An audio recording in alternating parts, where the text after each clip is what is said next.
Os comedores de homens de Tsavo eram um par de leões leste-africanos comedores de humanos na região próxima ao rio Tsavo, no oeste do Quênia, em dezembro de 1898. Os animais foram responsáveis por incontáveis mortes de trabalhadores que estavam construindo uma importante ferrovia na área. O caso chamou a atenção devido à brutalidade dos ataques e por causa do comportamento monstruoso e incomum dos animais, que matavam inúmeras pessoas, mas nem sempre com o objetivo de comê-las. Ao longo dos anos, o incidente foi ganhando fama, sendo assunto de livros, documentários e filmes. O livro-tema é Hunters of Tsavo, escrito pelo coronel John Patterson, que foi o homem que matou estes leões. Várias explicações foram dadas para justificar o comportamento anormal dos animais. Uma das teorias era que as presas naturais dos leões na região foram mortas em massa devido a uma epidemia de peste bovina, o que forçou os predadores a buscar presas alternativas. Outros pesquisadores dizem que os animais já estavam acostumados ao gosto da carne humana, devido aos vários corpos que os mercadores de escravos deixavam nas estradas que cortavam a região de Zanzibar. Também acredita-se que a carne humana poderia ser um complemento à dieta dos animais, e como os trabalhadores eram presas fáceis, eles acabaram se tornando o alvo principal dos leões. No final do século XIX, os britânicos começaram a construção de uma ferrovia que passaria por Uganda e faria a conexão entre o porto de Kilindini, em Mombasa, na costa do Quênia, até o Oceano Índico. Em março de 1898, os britânicos iniciaram as obras sobre o rio Tsavo, na região oeste do Quênia, próxima à fronteira com a Tanzânia. O projeto era comandado pelo tenente-coronel John Henry Patterson.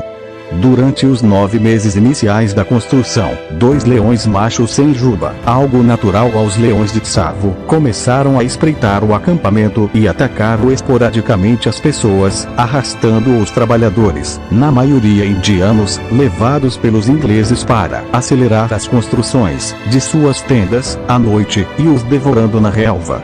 Os trabalhadores tentavam espantar os leões e começaram a fazer fogueiras perto dos acampamentos e levantavam cercas vivas compostas por ramos da árvore de acácia Drepanolobium para tentar se proteger, mas sem nenhum sucesso. Os leões habilmente pulavam as cercas ou passavam por baixo delas. Após vários ataques, os trabalhadores começaram a abandonar seus postos e fugir de Tsavo às centenas, pausando as obras de uma das pontes. O coronel Patterson começou a colocar armadilhas e tentou emboscar os leões à noite, ficando de tocaia numa árvore, sempre no último lugar onde os incidentes aconteciam. Segundo Patterson e também relatos de trabalhadores, os animais mostravam uma inteligência anormal e quase nunca atacavam o mesmo lugar 2 vezes e sempre conseguiam fugir dos ardis dos caçadores. Após várias tentativas mal sucedidas ao longo de diversas semanas, Patterson finalmente matou o primeiro leão, a 9 de dezembro de 1898. 20 dias mais tarde, o segundo leão também foi morto. O primeiro leão media 2,95 m do nariz à ponta da cauda. Foram necessários 8 homens para carregar a carcaça do animal de volta para o acampamento. Patterson afirmou que atingiu o leão com um disparo do seu rifle de alta potência, ferindo na perna, mas ele conseguiu fugir. À noite, o predador voltou e começou a caçar Patterson. Ao perceber isso, o coronel conseguiu acertar o animal novamente e o feriu com um tiro que atingiu seu peito. O corpo da besta foi encontrado no dia seguinte. O segundo leão teria sido abatido com 9 tiros. 5 foram do mesmo rifle, 3 de um segundo e um do terceiro. O primeiro disparo foi feito por Patterson, em seu ponto de tocaia, próximo a algumas carcaças de bodes deixadas para trás pelo predador. 11 dias mais tarde, 2 disparos atingiram o leão, que na ocasião estava perseguindo Patterson.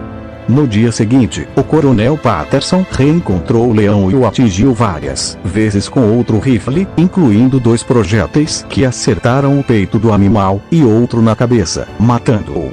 Patterson afirmou que o leão desfaleceu enquanto ainda tentava escalar a árvore onde ele estava de tocaia. Com os animais mortos, as equipes de construção voltaram e terminaram a ponte para os britânicos em fevereiro de 1899. O total de pessoas mortas pelos leões não é sabido ao certo. O Coronel Patterson fez várias estimativas, com os números chegando a até 135 vítimas. A pele dos animais, que pertenciam a Patterson, foram vendidas para o Museu Field de História Natural de Chicago em 1924 por $5.000. As peles chegaram em Chicago em condições bem ruins. Os corpos dos leões foram reconstruídos e suas peles empalhadas e atualmente estão em exibição no museu, junto com os crânios dos animais. O Coronel Patterson e outros pesquisadores contemporâneos são acusados de exagerar suas alegações, puxando para